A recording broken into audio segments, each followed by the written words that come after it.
based in Richmond.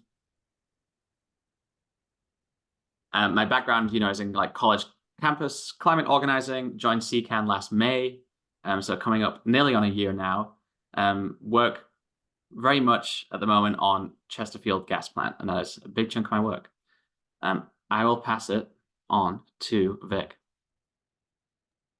Hey everyone, I'm Victoria. I'm our Virginia director here in Richmond. I use she, her pronouns, and just coming out of the legislative session, excited to not be wearing a suit and be in my comfies. I'll pass it to Xander. Hi, my name is Xander. I use he, him pronouns. I'm calling from Fairfax right now because for the past 3 years, I've been CCAN's Northern Virginia organizer, and now I'm very excited to be our field manager, which means I'll be supporting Mason and 2 new Virginia organizers, one here in Northern Virginia and one in Hampton Roads. And in the same vein of adding capacity to our Virginia team, I'm thrilled to ask Ariel to introduce herself and share a bit about her new role with CCAN. Hello, everyone. Hi, my name is Ariel. I'm the new communications manager here at Chesapeake Climate Action Network and CCAN Action Fund.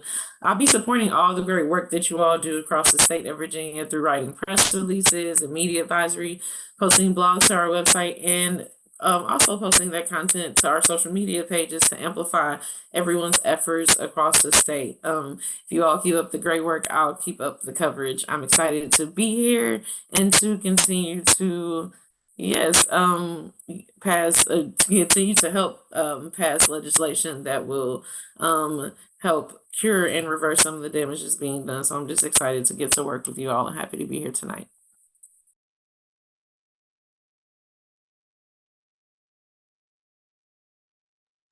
Yay, thanks. And I'll pass it back to Xander. Thank you. Yeah, thanks. We're so thrilled to have you join us. And now that we know who we are and we've seen some introductions from some friends and some new faces in the chat, I'll just share a bit about what we'll be doing today. So normally these calls are reserved for CCAN Action members. Those are folks who have given over $1 within the past year and taken one action. But when there is a great opportunity to take action and mobilize folks, we open up the calls. For example, today we'll be talking about General Assembly updates and share an example of our local organizing work. And that is where we'll start with Victoria taking us through the General Assembly. Then we always want to be taking action. So after you hear all the updates from Victoria, we will go into breakout rooms by region and give you a chance to act on the updates that you just heard. Then we'll come back as a big group and hear an example from Mason about how our local organizing is really taking off in Central Virginia and hear more about the Chesterfield fight that he's involved with. Then we will end with some clear action steps. But without further ado, I will pass it to Victoria. Hey everyone. So as I mentioned, we're just coming off the heels of the state legislative session. It was a long year this year, which means it was just 60 days long and ended this Saturday. And we're in a little bit of a purgatory time in between when the bills have passed and are going to the governor and when the governor will send down amendments and vetoes for the legislature to reconsider. If you've been with us since at least November, then you know that we were working over the course of the summer and the fall to elect climate champions to the state legislature, because for the last 2 years, we really haven't been able to pass a lot of forward-looking climate legislation.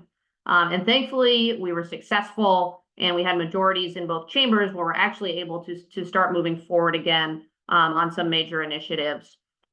Before I get into specific bills, just want to give you kind of a little bit of a look at what it felt like inside the building with some of these new dynamics. So really 2 figures emerged over the course of this session as controlling a lot of the power in their parties. One is the new majority leader, Delegate Don Scott, representative from Hampton Roads. He is really 100% in charge of his caucus, which is the Democrats in the House of Delegates, commands a lot of respect from them, and is really laser focused on building political power to continue to win elections. So major figure. On the Senate side, we had Senator Louise Lucas as the new chair of finance. Usually there is a kind of a balance between the House and the Senate in getting their budget priorities through and a little bit more input into that process.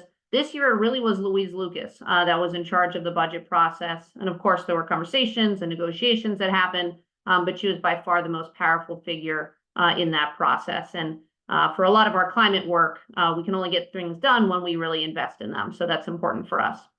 The other sort of dynamic to discuss is that there are slim majorities for the ruling party, which is the Democrats.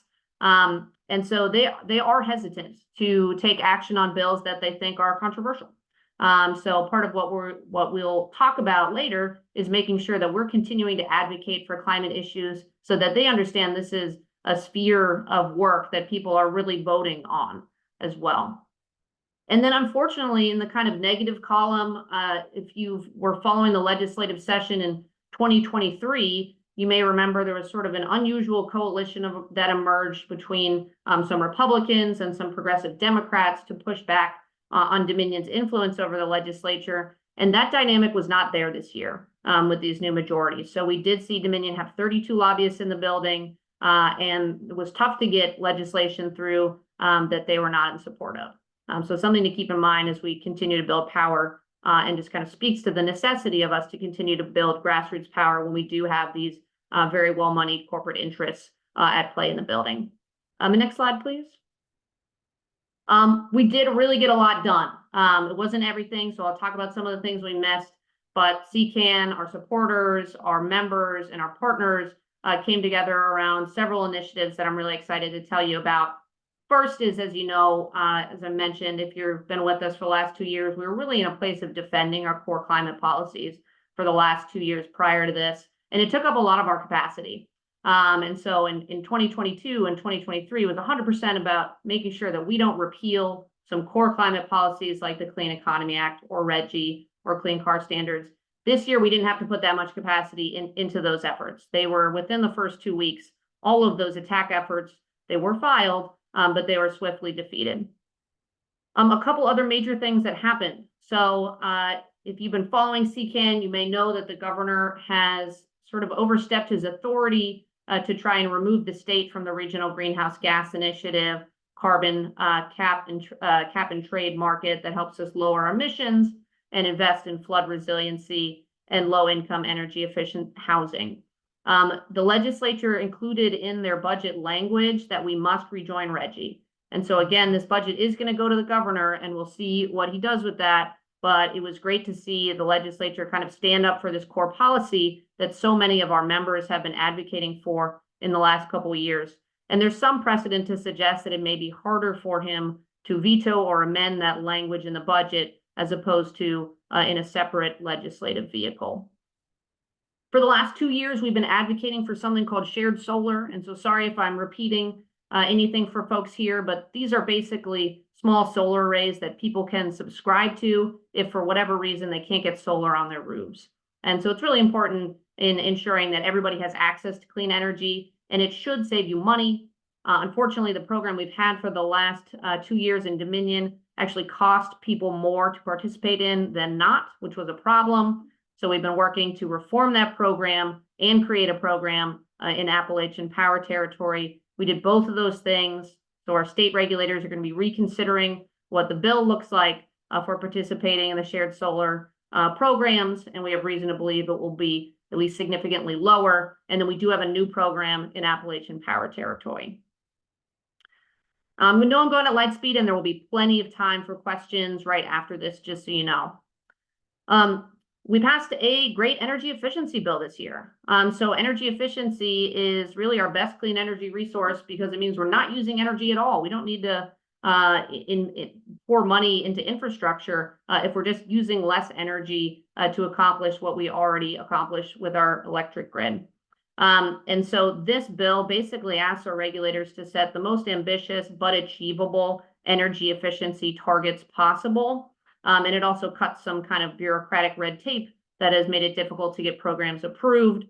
So here in Virginia, we've known that our utilities are not achieving their energy efficiency goals. And ideally, this bill will both help them achieve those and make sure they're the most ambitious possible. We now have a green bank in Virginia, or we have a green bank that's going to the governor for a signature. And so basically what a green bank is it's a financing institution that can disperse grants and loans and other sort of financial tools for clean energy projects all over the Commonwealth. This is particularly a really big deal right now because there are 20 to 30 time match from the federal government. So for example, if we put $1 into a green bank in Virginia, that may cause us to be able to get up to $10 to $20 to $30 from the federal government. If we put 10 million in the budget, that could see an investment of up to 300 million at the high end in clean energy investments around the state. And the bill, I will say the bank isn't perfect because it is designed to get a governor's signature. So it will also fund some things that are probably wastes of money at this point in our climate journey. But overall, the impact really could be huge for a lot of our localities that are looking for ways to finance clean energy and clean energy projects.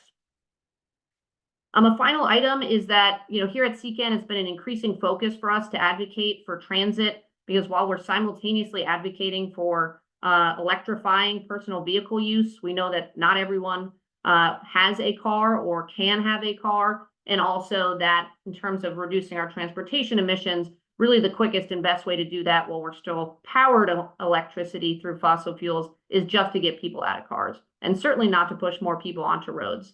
And so the sort of DC area, which includes a large part of Northern Virginia, as well as Maryland, Metro Authority called WMATA or Metro, is facing a major budget fall this year, which meant that the state really needed to put up at least $130 million to close that budget gap to avoid catastrophic service cuts that would have pushed people into cars, increased congestion, and increased pollution really significantly, not just for the short-term budget, but really for the long term.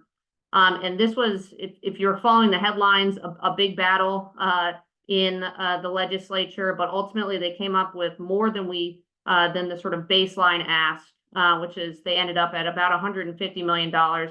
So this was a major fight this year, and this is a big win to see this in the budget, and we'll certainly be advocating for the governor not to cut that funding at all. A final item that I will flag is that, so our state regulators who regulate our monopoly utilities, Dominion, Appalachian Power, are called the State Corporation Commission, or the SCC. We've had 2 vacant seats for a while because the parties could not agree on candidates. And the SCC ultimately is responsible for approving utilities plans, including their plans to comply with clean energy laws and their attempts to build major new infrastructure. So for example, the Chesterfield gas plant that we're fighting, if that were to get a state level and a local level approval, it would also need approval from the State Corporation Commission. So it's really important that the people that are on that commission, we think, are going to make decisions that are aligned with our clean energy laws. And we were advocating hard for several folks on that. And one of the names you see here is one of the people that we had been advocating for, Kelsey Baggett, has a history with NextEra and is just known personally to be a climate advocate, but also just objectively really equipped for the job. And then Sam Towle, who is not necessarily on our list, but also considered sort of fair-minded, and we expect to hold the utilities accountable to our clean energy laws. So overall, the SCC has not been a sphere where we've won a lot in the last 20 to 30 to 50 plus years. And we think this is the strongest state regulating body that we've had in Virginia's history. So we're really, really excited about that. That was a lot. I don't know how much time I have, but very happy to take questions. Can we just jump in? Yeah. Okay, Leon from Roanoke, Virginia. Very encouraged with the green bank or whatever that is. What restrictions are on that? I mean, we don't like the Mountain Valley pipeline thing here, and will the utility step forward and get money from that fund to help them fund their pipeline, or the same with modular nuclear, or et cetera? How do we know there are safeguards? Yes, so there are safeguards on the bill. To my knowledge, there's no way it could be used for a fossil fuel project. As written, the ultimate bill, again, as a compromise to try and get the governor's signature, caps the amount that could be spent on nuclear and coal bed methane capture at 15%, So anything that goes into the green bank, 15% of that could be used for technologies that we probably don't think are the best use of funds as we're moving towards a clean energy future. But it is a much smaller figure than could be spent on real clean energy. So kind of the nature of working under a governor like Governor Youngkin is you're going to see some investment in stuff that we don't necessarily want.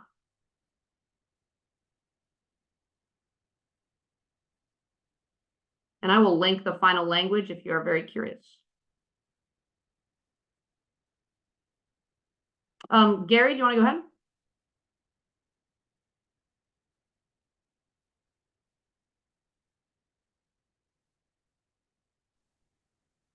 Am I correct in understanding that Governor Youngkin has line item veto on these budget items such as Reggie? So this is an interesting question. He has line item veto power on bills. He also has the ability to change numbers in the budget. And if there has been a fund allocation as part of a budgetary item, he could also amend that. There's some precedent to suggest that he cannot amend language only budget items, which is what the Reggie rejoin language is. Just a little bit of history here. Governor Northam actually had his hands tied on joining Reggie. He tried to join Reggie, and then at the time Republican-led House passed language in their budget saying no monies can be directed to the Regional Greenhouse Gas Initiative. It was a language-only amendment. Governor Northam's interpretation of his authority was that he couldn't change that until new majorities came into power in Virginia. So there's some precedent there. We've seen Governor Youngkin overstep his authority as it pertains to Reggie before, so I wouldn't be shocked if he does attempt something, but it is a little bit historically more immune to amendment than just a legislative item. Thank you. I have a question. This is Jim Westles from Alexandria. Can you hear me? Yes. On the WMATA shortfall, I understand it was a $700 million shortfall, and I think it's good news. We got $21 million than we were expecting, but the shortfall in Virginia was like $300 million. Is that over 2 years? And this is half of that installment over a 2-year period. So we do the same thing next year as well? Yeah. That's a great question, Jim. So how it works in Virginia is that the Northern Virginia Transit Authority actually matches generally what comes out of the state legislature. So we're expecting the Northern Virginia Transit Authority to match that $150 million so that Virginia is covering their $300 million. I do not think so the budget item isn't like a single item that would go back on Reggie to the legislature, April, to your question in the chat. So it's not, they wouldn't vote on just the Reggie language. They're voting on the entire budget. But no, there aren't majorities in the Senate or House for Reggie, unfortunately. I realize I skipped the bad news piece, so I probably should touch on that. Please put any other questions in the chat, and I may have to respond to them later just based on time. So yes, this is, deeply sad for me. This was a major initiative for us, but unfortunately the Rural Electric Vehicle Charging Program and Fund did not ultimately make it through. It passed both chambers with huge bipartisan majorities, so 28-12 in the Senate and 71-27 in the House, but then it didn't get allocated funding. And the legislature does not like to create programs that they have not funded. So it got left in conference. And we are going to be working real hard next year to bring that back and to make sure that we're building robust campaigns for the people that we know matter on this issue, which we found out are really the budget conferees. So we'll be back on that. And thanks for everyone that advocated for that. It's still incredibly important and just going to get more important as more people are driving EVs. We were also working on a bill to ensure that localities have to review every solar project that comes before them. So they can't issue a blanket ban. They can still reject or approve any given project, but we wouldn't be seeing these sort of blanket bans on any further solar development in counties. That made it through the House with some bipartisan, through the Senate with some bipartisan support, and then did fail in a Senate subcommittee.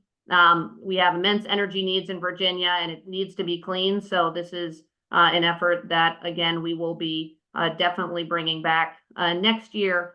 And again, we know kind of where our problem is, which is actually with several members in the Prince William County delegation. So that's an area where we're trying to grow our grassroots membership. Speaking about our immense energy needs, we had advocated for a bill introduced by Senator Subramaniam and Delegate Sullivan this year that would have required data centers to meet pretty stringent clean energy and energy efficiency standards in order to qualify for a tax credit that they actually already just blanket qualify for. It really didn't go anywhere, and neither did any of the data center initiatives. There's a lot of resistance amongst the legislature because these are such big economic development projects. They often have immense support from labor, so it can be a really complicated issue, and there just was no appetite to address the issue this year. I'll just anecdotally tell you, there is a study coming out from the Joint Legislative Commission on data centers' effects on our environment and energy needs. That should come out sometime late this year, and it's possible that the findings would engender a better political environment for us on some data center items next year, but kind of TBD. Another problem that we advocated against this year, we saw two bills to basically allow utilities to recover early costs associated with small modular reactors, which are nuclear reactors generally under 300 megawatts in size, kind of gobbledygook, a little bit smaller than a general nuclear reactor, maybe a third of the size. And this is just bad policy in general. We don't do early cost recovery for any energy projects, including clean energy projects. So what can end up happening when you pass that kind of policy is that they funnel a bunch of money into something, it never produces electricity, and there's no compensatory mechanism for ratepayers at all. This is really bad. There were some significant guardrails put on the legislation because of opposition from grassroots communities and environmental groups and ratepayer advocacy groups. It ultimately did pass, and the final kind of number that they arrived at is that it can't cost people more than $1.75 a month as a rider, which, for example, is about how much we're spending on RGGI. So for all the good that RGGI is doing for flood resilience and energy efficient housing, we could be wasting as much money, unfortunately, on projects that the utility can already petition for, and their shareholders should be shouldering some of that risk. And then finally, we were supporting an effort called the Affordable, Reliable, Competitive Act that would basically increase the amount of rooftop solar that we can do in Virginia, and also increase the amount of third-party solar development. Third-party solar developers tend to produce lower cost projects, so that can bring down our overall energy bills. This was another one that I was speaking a little bit about the Dominion dynamics this year. There was ongoing negotiations for weeks, and ultimately Dominion lobbied really hard against the bill, and it died after a couple weeks of negotiations. So that was a disappointment for us, and again, an area where we know we want to be maxing out our small scale solar resources, as well as building our utility scale resources. So a disappointment, and something that we'll continue to advocate for. I think I have time for one more question, and then we'll talk about what we're doing in breakout rooms.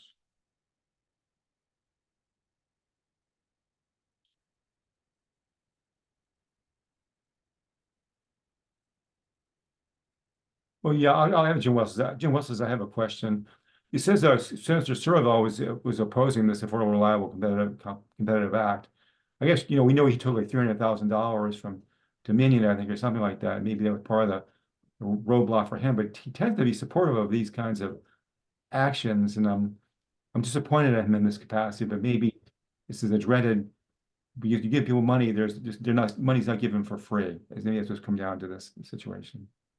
Yeah, one thing I'll say about this is that Senator Servo's kind of brainchild is something called the Commission on Electric Utility Regulation. He has advocated for years against us doing big energy bills during session because it's too fast for the legislature to understand it. And he doesn't feel like it's the right place to be deliberating these policies.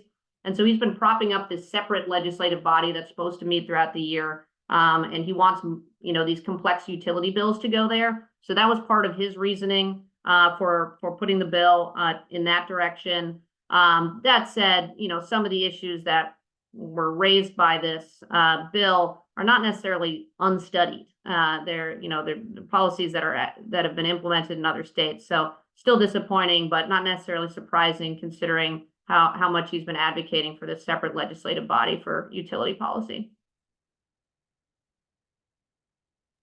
Thank you. Yeah. Well, thanks everyone. I know it's a lot of information. Happy to take any questions over email after this. Just going to set us up for what we're doing in breakout rooms. So we are, as I said, in this kind of space where session is still fresh of mind, and they'll be back in April to consider governor amendments and vetoes. So it is really important to reach out to our legislators when session is so recent to talk to them about what you're excited that they voted for and what you're maybe disappointed didn't come through.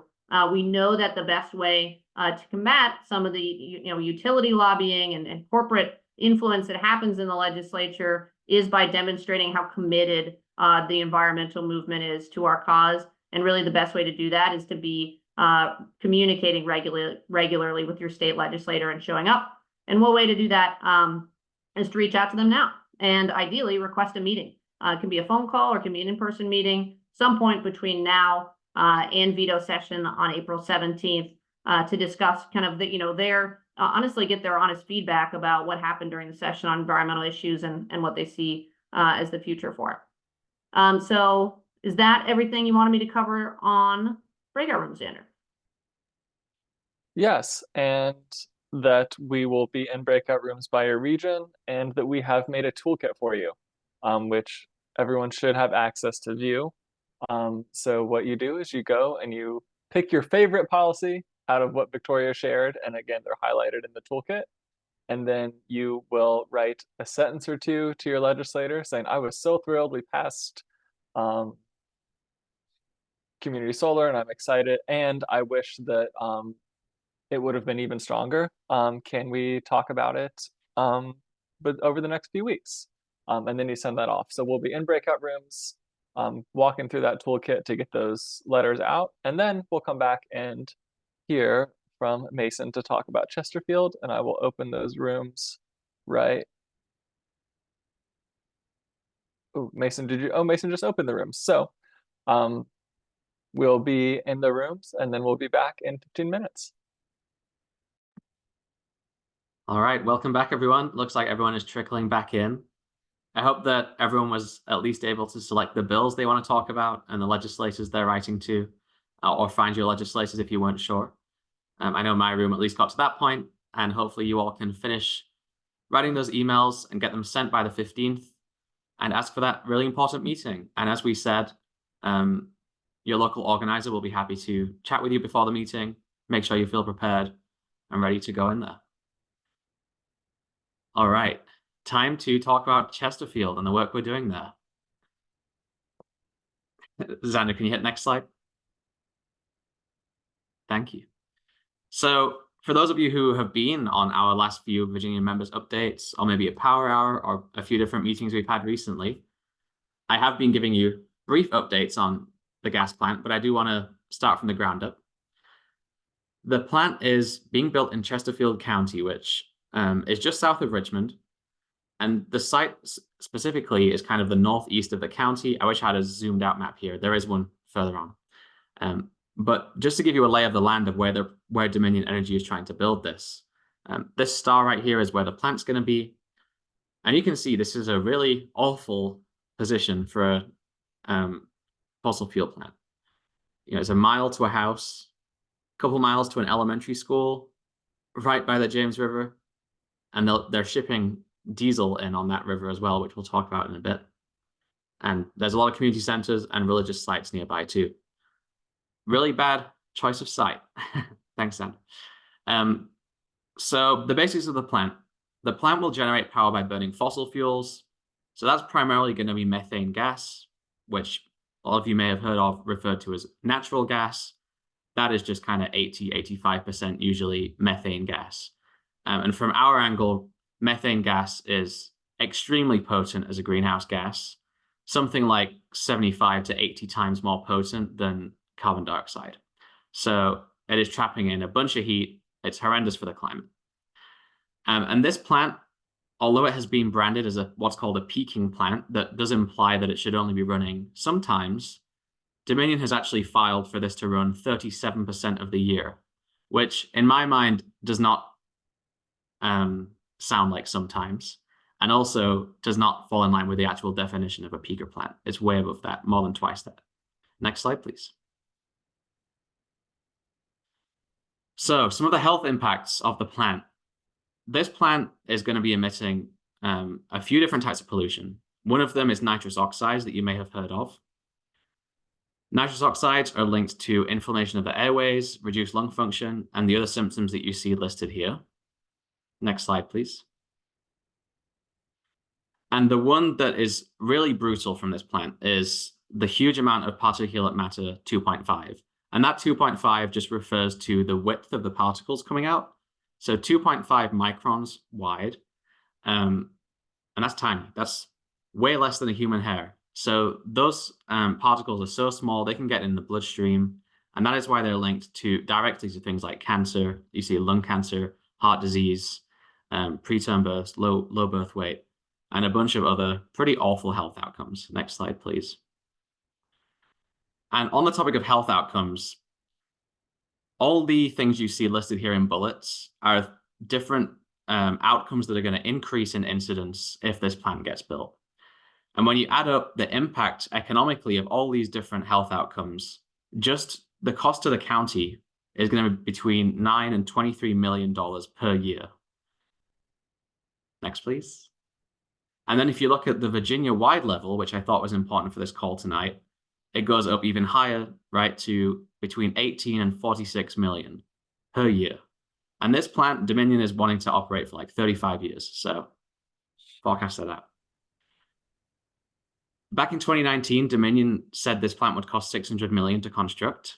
And because Dominion operates on a cost of service model, and the financial burden of this project will fall on the shoulders of all energy customers. So everyone on this call tonight, if you're in Dominion territory, if you pay your bills to Dominion, then you're going to be paying for some of this. I'm going to be paying for some of this. Victoria's going to be paying for some of this. So is Xander, all of us on here. While Chesterfield residents inhale all these pollutants. Next slide, please. The environmental impacts. As I already alluded to, methane is horrendous as a greenhouse gas. This plant's going to generate more than 2 million tons of carbon equivalent emissions each year. And that is the equivalent of 470,000 additional cars on our roads every year. That is a huge number of cars, and that amount of pollution can be linked to melting more than 6.5 million square meters of Arctic sea ice per year. Next slide, please. A bit about the area. As you saw earlier, there is a school, there's a community center. This really is really close to a neighborhood. Dominion is trying to paint this as kind of out in the sticks. That is not the case. This is an urban area. People live here. And they've dealt with the dirty air from a nearby coal plant for the past 75, 80 years. And the households who live within a 3-mile radius are very much communities of color and low-income communities. And you can see here the kind of purpley color is where they overlap.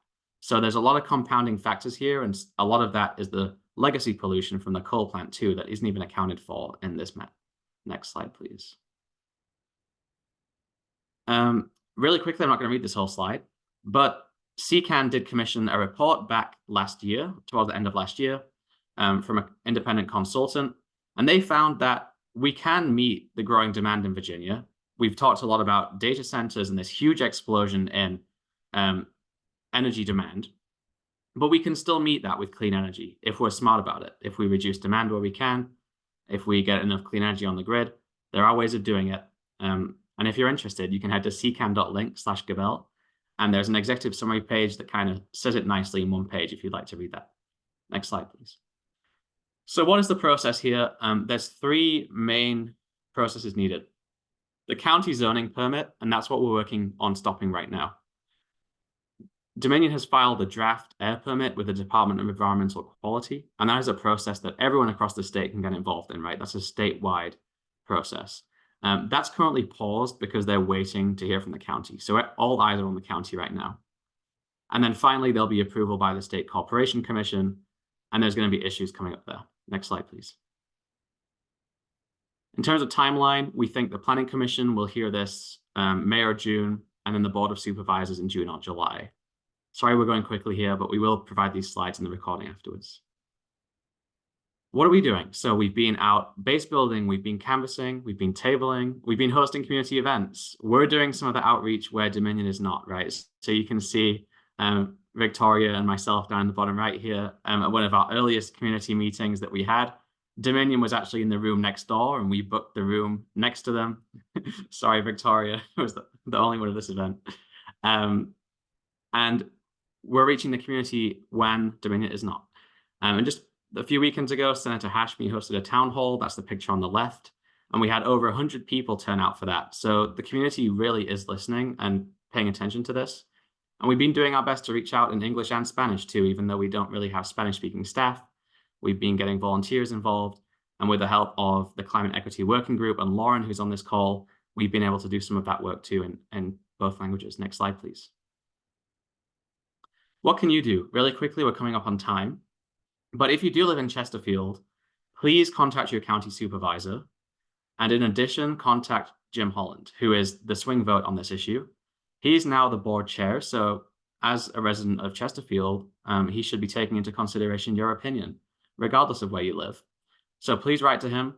Hopefully Ariel or Xander can drop a link in the chat right now to a guide on how you can contact your supervisor. If you have any questions about that, feel free to talk to me. There's a board meeting tomorrow you can attend. Let me know if you'd like to. And everyone on this call hopefully was able to sign the DEQ petition in their breakout room, and that can be shared again. If you haven't already, sign it. And also please share it with 3 friends and ask them to sign it too. There is a really important board meeting that we're trying to rally people around on Wednesday, April 24th. So if you do live a little further afield than Chesterfield, but you live kind of in the greater Richmond area, I would say, would love if you can show up for that. We really need to pack the room and start showing that there is huge opposition to this plant, spanning outside of Chesterfield County, but also within it. And schedule a one-to-one with me if you're looking for more ways to get involved. We're always needing volunteer leaders to step up and fight fossil fuel infrastructure, so don't hesitate. I'd love to chat. Next slide, please. I can probably take one question if anyone would like one.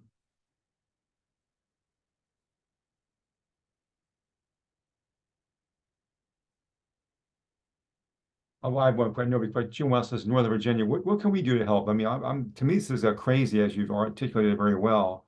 I mean, the whole decades of environmental abuse we're building into this damn thing. And what can we do as Northern Virginians? I mean, I can write letters to.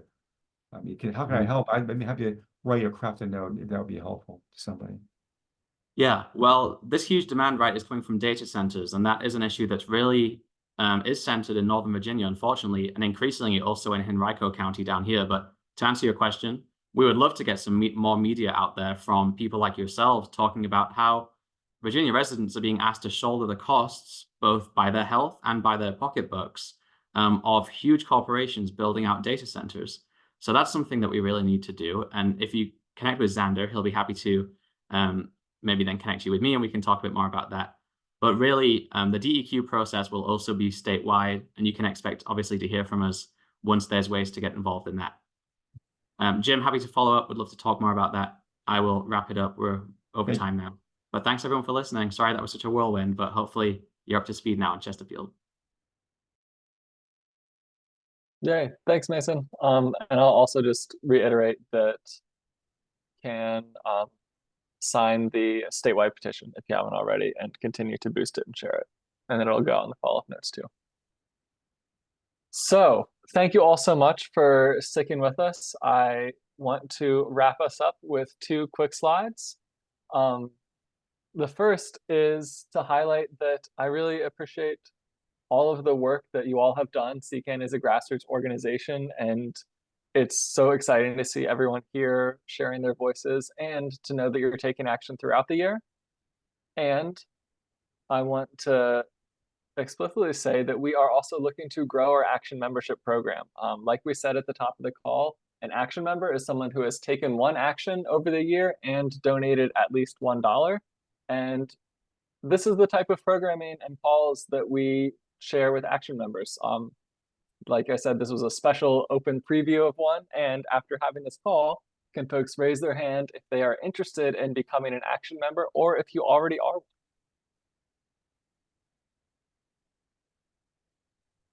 Yay, I see Andrew's hand. I saw Jim's pop up. Got Lauren, yay. Lauren, Jeff, James, Bruce, hi. I love all the familiar faces too. I really appreciate y'all. Great, thank you so much. And in order to continue to keep our work moving, we also can build our grassroots teams. If you want to get involved in your region where we have an organizer, reach out to us at the links in the chat.